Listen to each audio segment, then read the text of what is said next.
multifamily mindset. Podcast. Think bigger.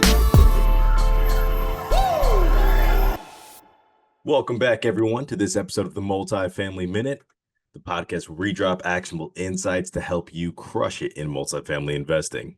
I'm your host, Kyle Brown, and today we're diving into one of the most pivotal steps in the acquisitions process, and that's going to be submitting your LOI.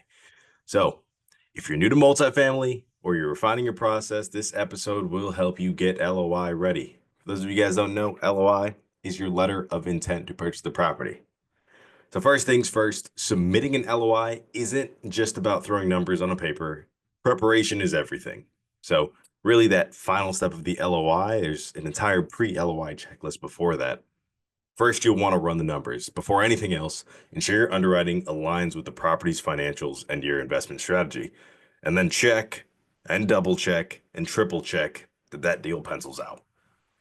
Then you'll want to walk the property. So you'll either visit it yourself or send someone that you trust, maybe a property manager or a friend that you have in the area that's familiar with multifamily, because you're going to need boots on the ground to confirm the physical condition of the property and spot any value add opportunities you might see.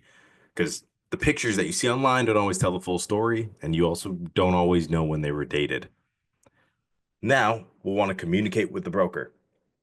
Once you've walked the property, you're going to communicate with the broker because the brokers can be your best allies. You'll build rapport with them, stay in contact, stay in constant communication, and ask those smart questions because you might uncover key seller motivations that can give you an offer to be a little bit more of a competitive edge. So now that we've got that pre-LOI stage kind of handled, let's talk about the actual LOI itself. What is it?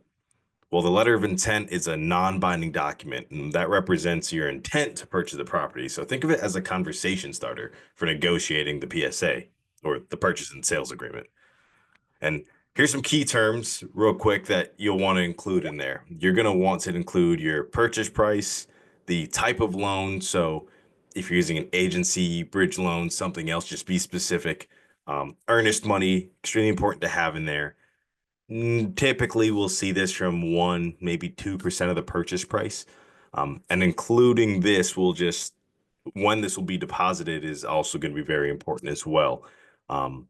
Usually that's going to be upon when you sign the PSA. Then you'll want to put in your due diligence window. So this is your window to verify the property's condition and financials. And commonly you'll see that anywhere between 15, 30 days. Then you'll have your whole closing timeline, and that's usually 60 days from signing the PSA to closing and getting that thing fully funded. And lastly, you'll want to have a negotiation period for that PSA. So how long you and the seller have to finalize the PSA after the LOI is accepted. And just make sure your terms are clear, competitive, and realistic, right? So you don't say that it's going to be a due diligence period of 3 months because you're going on vacation. No, let's be real realistic with how long that should take. Now, once you've submitted that LOI, the next thing that you're going to ask is, well, what's next? So next, the seller or broker will respond in one of 4 ways. First one, hopefully you get accepted. And congratulations, that just means your offer meets, maybe even exceeds the seller's expectations. So we'll move forward with the PSA. A lot of the times what you might see is rejected. And don't take it personally when it happens to the best of us, but it could just be the pricing, the terms, or just the timing in general. But you'll want to learn from feedback. We give brokers feedback all the time. Now we'll get feedback from the brokers so we can improve our offers moving forward.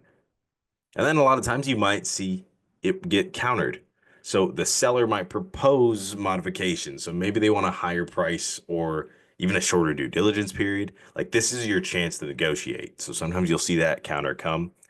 And then in very competitive markets, you'll find a best and final invitation. So you're going to be invited to submit your highest and best offer. So sometimes it involves a call with the seller and it discusses the terms before they make their final decision. So those are the 4 things that you'd want to really be looking out for after you submit your LOI. Now, if you do get in the best and final round, because that does happen sometimes during some of these hotter markets, there's a couple more outcomes, right? So you could win, which again, it's just that going back, you got accepted. So you can celebrate for a short time because now the real work begins. 2, you could also lose. No shame in that. Another buyer's just chosen, but you use this again as learning experience and understand why. I've seen it before where your purchase price could be the same as, another seller after the broker gives you that feedback, but the other buyer could actually have a higher earnest money deposit. That's just an example as to some way that you might be able to get beat out. Now, sometimes sellers might also invite you back for more discussions. Just remember, stay flexible and professional. They're just trying to do what's best by them, and you obviously want to do what's best by you and your team. So, for those of you guys who are submitting an LOI for the first time, here's some advice. You want to work with an attorney.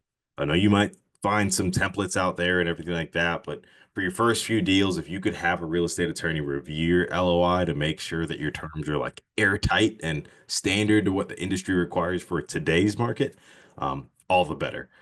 And continue learning the terms, because as you submit more LOIs, you'll get comfortable with the process and you'll know how to craft winning offers.